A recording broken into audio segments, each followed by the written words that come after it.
Hi.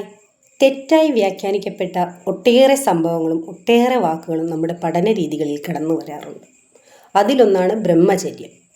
ബ്രഹ്മചര്യം എന്നാൽ വിവാഹം കഴിക്കാത്ത അവസ്ഥ, അവിവാഹിതർ എന്നുള്ള രീതിയിലാണ് കാലാകാലങ്ങളായി നമ്മൾ പറഞ്ഞു പഠിക്കുന്നത്.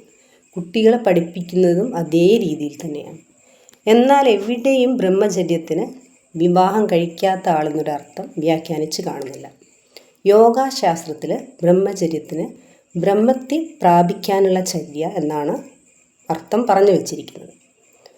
ബ്രഹ്മചര്യം എന്നാൽ കല്യാണം കഴിക്കാത്ത അവസ്ഥയാണെങ്കിൽ കല്യാണം കഴിച്ച് 4 ആൺകുഞ്ഞുങ്ങളുള്ള ഗാന്ധിജി എങ്ങനെയാണ് 1906 ബ്രഹ്മചര്യം സ്വീകരിച്ചു എന്ന് പറയുന്നത്. എന്തിൻ്റെ അടിസ്ഥാനത്തിലാണ് ചരിത്രം അങ്ങനെ കുറിച്ചു വയ്ക്കുന്നത്?